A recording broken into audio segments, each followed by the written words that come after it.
தமிழக வெற்றிக் கழகத்துடைய இன்றைய ஆர்ப்பாட்டம் பிளான் பண்ணி தமிழ்நாடு முழுக்க இருக்கக்கூடிய மாவட்ட தலைநகரங்கள்ல இந்த ஒரு ஆர்ப்பாட்டமானது பிளான் பண்ணப்பட்டிருக்கு.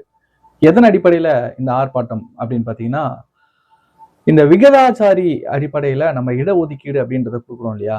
ஸோ அது எந்த அடிப்படையில கொடுக்குறோம்? நம்ம கிட்ட என்ன டேட்டா இருக்கு? ரீசெண்டா சாதிவாரி கணக்கெடுப்பே எடுக்காம நம்ம வந்து பொத்தாம் பொதுவா இத இத வந்து குடுத்துக்கிட்டு இருக்கோம். இது உண்மையான சமூக நீதி கிடையாது. உடனடியாக கேஸ்ட் சர்வே எடுக்கிறதுக்கு தமிழக அரசு அரசாணை பிறப்பிக்க வேண்டும் அப்படின்றத வலியுறுத்தி தமிழக வெற்றிக் கழகம் இன்றைய ஆர்ப்பாட்டத்தை முன்னெடுக்கிறாங்க. அது மட்டும் இல்ல, சட்டம் ஒழுங்கு தமிழ்நாட்டுல எந்த அளவுக்கு சந்தி சிரிச்சுக்கிட்டு இருக்கு அப்படின்றது நாளொரு மேனிக்கு நம்மளால பார்க்க முடியுது. இந்த பாலியல் கொடுமை அப்படின்றது நம்ம காதுல விழாத நாளே இல்ல. இந்த பாலியல் கொலைகள், பாலியல் தொல்லை கொடுத்து கொலை பண்றக்கூடிய விஷயங்கள் ஒரு நாள் கூட அந்த செய்தியை நம்மளால வந்து கேட்காம இருக்க முடியல. நம்ம எந்த உலகத்துல வாழ்ந்துகிட்டு இருக்கோம், தமிழ்நாட்டுல தான் இருக்குமா அப்படின்றதே புரியல. இவங்க கம்பேரிசன் பண்ணுவாங்க. முதல் 10 இடத்துல இல்ல, முதல் 20 இடத்துல இல்ல, பாத்தீங்களா நாங்க இவ்வளவு பண்றோம் அப்படின்னு. இப்ப கொஞ்சம் கொஞ்சமா முதல் இடத்தை நோக்கி போய்கிட்டு இருக்கீங்களே, இது யார் பொறுப்பேற்றுக்கிறது? அணைய போற விளக்கு தான் பிரகாசமா எரியும்னு சொல்லுவாங்கல்ல, அந்த மாதிரி தமிழ்நாட்டுடைய நிலைமை போய்கிட்டு இருக்கு. நாங்க பொருளாதாரத்துல வந்து உயர்ந்துட்டோம், நாங்க தான் டாப்ல இருக்கோம் ஜிடிபில, எங்களுடைய பொருளாதார எண்ணிக்கை இரட்டை இலக்கை அடைந்து விட்டதுன்னு பெருமை பேசிக்கிட்டு இருக்கவங்க, கடன்ல நம்ம தானே டாப்ல இருக்கோம்னு கேட்டா வாய் திறக்க மாட்டேங்கிறாங்க. கடன் கட்ட முடியல, வட்டி கட்ட முடியல, இங்க வந்து எந்த ஒரு வெல்ஃபேர் இதுவும் வந்து பண்ண முடியல. அப்ப என்னடா பண்ண போறீங்க அப்படின்னா, ஒன்னொன்னா வித்துருவோம், கல்வியை வித்துருவோம், போக்குவரத்து துறையை வித்துருவோம், அரசு என்னெல்லாம் வச்சிருக்கோ அதெல்லாம் வித்துருவோம். அங்க எப்படி மோடி அரசு விக்குதோ அந்த மாதிரி இங்க நாங்க வித்துருவோம் அப்படின்ற ஒரு நிலைப்பாடு தான் எடுக்க போறாங்க. வேற எந்த ஒரு பெரிய நிலைப்பாடும் கிடையாது இவங்க கிட்ட. இவ்வளவு மோசமா போய்கிட்டு இருக்கேன், இந்த சட்டம் ஒழுங்கை பாதுகாக்கக்கூடிய காவல்துறைக்கு தலைமை டிஜிபி போட்டீங்களாடான்னு கேட்டியா, 75 வருஷம் பாரம்பரியம், பவள விழா கண்ட கட்சி தெரியுமா அப்படின்லாம் பேசிட்டு இருப்பாங்க. டிஜிபி ஏன்டா போடலன்னா அர்த்தம் வாய் தர மாட்டேங்கிறான். எதுக்கு தாண்டா டிஜிபி போடாம இருக்கிறீங்க? இது வரைக்கும் ஒருத்தர் பேசலீங்க அதை பத்தி, ஒருத்தர் கூட பேசல. எல்லாரும் கேள்வி கேட்டாச்சு. கேள்வி கேட்கிற ஒருத்தருக்கு ஒரு பதில் இல்லை. எந்த லாபி தான் அந்த டிஜிபியை அப்பாயிண்ட் பண்ண விடாம பண்ணுது அப்படின்றது சத்தியமா தெரியல. முதல்வருக்கு பின்னாடி ஏதோ ஒரு சக்தி அவரை இயக்குது, அவரை இயக்குறாங்க. அதெல்லாம் தெரியுது. நம்ம மேடையில போய் மார்க் போட்டு இங்கதான் நிக்கணும், இங்க நடக்கணும், இங்க கையாட்டணும், இங்க துண்டு போட்டா கேட்ச் பிடிக்கணும், கேட்ச் பிடிச்ச துண்டை இப்படி தூக்கி போடணும், ஸ்கிரிப்ட் எழுதி கொடுத்து மார்க் போட்டு அந்த மார்க்குள்ளதான் நீங்க நிக்கணும், இங்க பட்டாசு வெடிக்கும், இங்க பூத்தொட்டி போவோம், இங்க இருந்து ஒருத்தன் துண்டு போடுவான், ஒருத்தன் மலர் கொண்டு கொண்டு கொடுவான், இதெல்லாம் ஸ்கிரிப்ட் நடந்து அவரை நடிக்க வச்சு இயக்குறாங்கல்ல, அந்த மாதிரிதான் இப்போ டிஜிபி போடாம இங்க இயக்கிட்டு இருக்காங்க. நேத்துங்க தூத்துக்குடி 12வது படிக்கிற பிள்ளை காலை கடன் கழிக்கிறதுக்கு ஒதுங்கி இருக்கிற இடத்துல பாலியல் வன்கொடுமைக்கு உள்ளாக்கப்பட்டு அடித்து கொல்லப்பட்டு அந்த பிரேதத்தை எடுத்து இன்னைக்கு அந்த குடும்பம் கதறிக்கிட்டு இருக்கு. கனிமொழி அவர்கள் பதிவு போடுறாங்க, அறிக்கை கொடுக்குறாங்க, கண்டனம் அறிக்கையா, கண்டனம் வருத்தம் தெரிவிக்கிறாங்க. இதுவே எதிர்கட்சியா இருக்கும்போது நடந்திருந்தா மெழுகுவத்திய கையில ஏந்தி கருப்பு சேலை கட்டிக்கிட்டு கண்ணகி மாதிரி சுத்தி இருப்பாங்க எல்லாரும். அப்படியே மாதர் சங்கம்லாம் பொங்கி இருக்கும். எதுக்கோ மாதர் சங்கம் பொங்குது, இதெல்லாம் பொங்கவே மாட்டேங்குது. 2 வயசு குழந்தை கிருஷ்ணகிரியில கற்பழிச்சு கொலை பண்ணதை எப்படி லாபகமா இவங்க மறைச்சாங்கன்றதை நம்ம பார்த்தோம். விஜய் அவருடைய பர்சனல் லைஃபை தூக்கிட்டு வந்து இன்னைக்கு மறைச்சதை நம்ம பார்த்தோம். இன்னைக்கு தூத்துக்குடி விஷயத்துக்கு அறிக்கை கொடுக்குறாங்க. எதிர்கட்சியா இருக்கும்போது ஒரு நிலைப்பாடு, ஆளுங்கட்சி ஆனதுக்கு அப்புறம் அப்படியே ஒரு மந்தமான நிலைப்பாடு.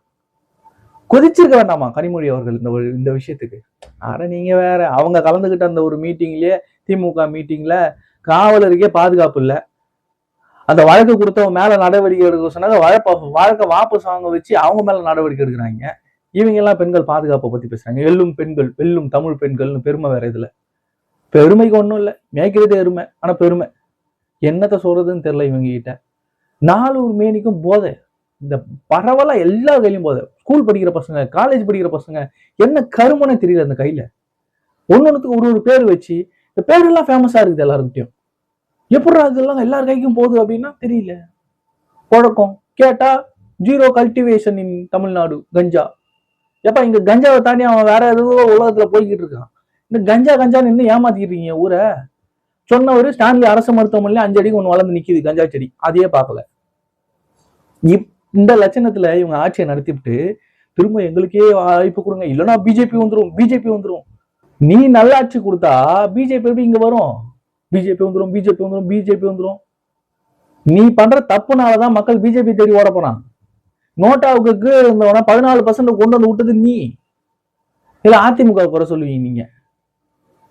சரி, நீங்க குறை சொல்லுங்க, நீங்க ஒழுங்கான ஆட்சி நடத்திட்டு குறை சொல்லுங்க. விஜய் என்ன ஆட்சி பண்ணிட்டாரு இது வரைக்கும்? ஆட்சியில வந்து அப்படியே எல்லாத்தையும் அப்படியே தலைகீழ மாத்தி ஊழல் பண்ணி சொத்து சேர்த்து குடும்பத்துக்கு அப்படியே சொத்து சேர்த்து வச்சிட்டாரா உங்களை மாதிரி? எதுவுமே பண்ணல. வந்ததே ஒரு குத்தம் போட்டு அடி, இந்த பக்கம் அடி, இந்த பக்கம் கோடிக்கணக்கில் ஏறி, நீ இந்த பக்கம் அவனை பத்தி தப்பா தப்பா பேசு, தான் சோசியல் மீடியால போயிட்டு விஜய் அண்ணா அப்பா போறாருன்னு ஒரு புரளி கிளப்பி விடு.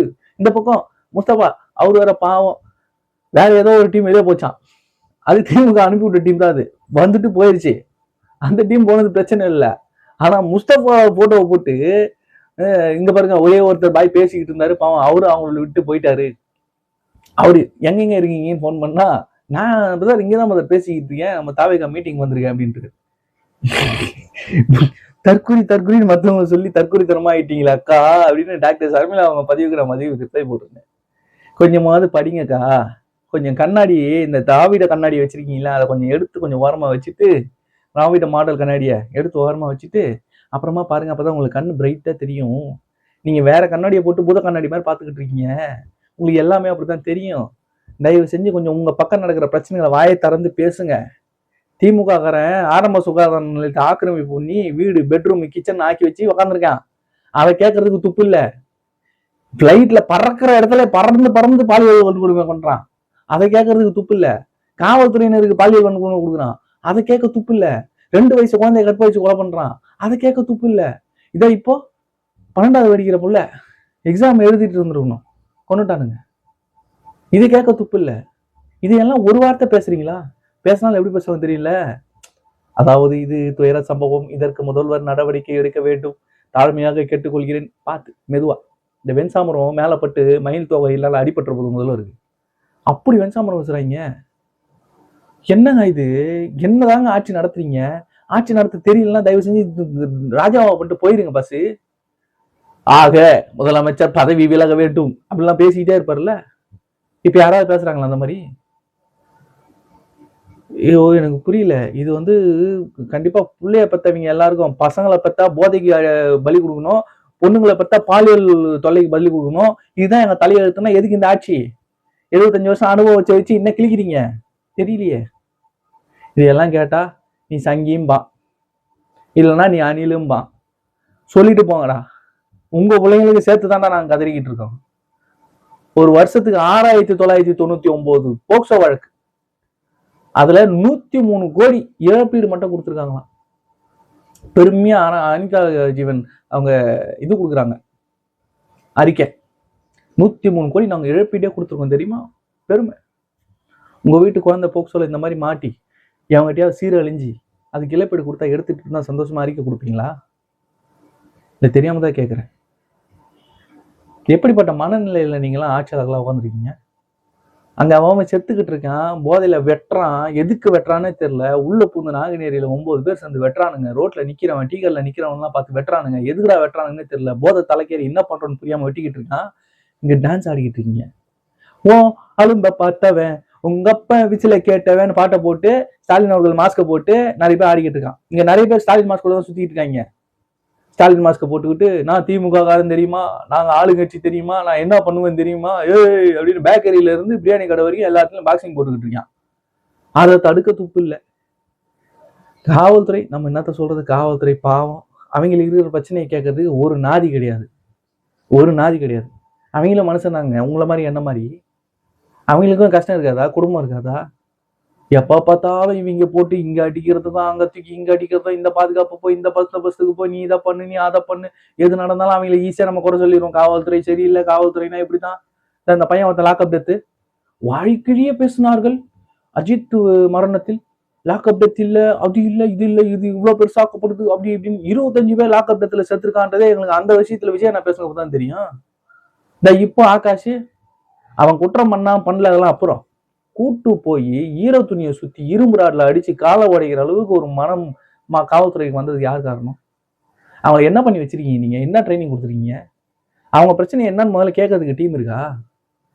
காவல்துறையில என்னென்ன டிபார்ட்மெண்ட் இருக்கு, எது இதுக்கெல்லாம் ரெக்ரூட் பண்றீங்க? எல்லா வேலை வாய்ப்பையும் வந்து ஃபில் பண்ணி வச்சிட்டீங்களா? காவல்துறையில வேலை பளு எந்த அளவுக்கு இருக்கு? எவ்வளவு பேர் ஏன் சூசைட் பண்ணிக்கிறான்? இவ்வளவு பிரச்சனைகள் ஒரு துறையில இருக்கும்போது, எங்கள் துறை காவல்துறை என்னுடைய சொந்த துறை, என்னுடைய கட்டுப்பாட்டில் சிறப்பாக இயங்கி கொண்டிருக்கிறது. தமிழ்நாடு இன்று அமைதியாக இருக்கிறது என்றால் அதுக்கு காரணம் என்னுடைய துறை காவல்துறைன்னு பெருமையா பேசிக்கிறார் முதல்வர். எங்க சட்டமன்றத்திலேயே பொய்யிலே பேசுற சட்டமன்றமா மாறி போச்சு. இப்போ என்னத்த சொல்றதுன்னு தெரியல. இந்த பதிவு இன்னைக்கு ஆர்ப்பாட்டத்தை பத்தி பேசணும் அப்படின்னு நினைச்சிருந்தா, நான் ஆர்ப்பாட்டத்தை தாண்டி இங்க நடக்கக்கூடிய போராட்டங்கள் அதிகமா இருக்கு. மக்கள் படக்கூடிய இன்னல்களுக்கெல்லாம் இந்த ஒரு தேர்தல் ஒரு ஒரு இறுதி அறிக்கையாக மாறும் அப்படின்றத நான் நம்புறேன். இந்த பதிவை பத்தின உங்களுடைய கருத்துக்களை கமெண்ட்ல சொல்லுங்க. நன்றி. நான் உங்கள்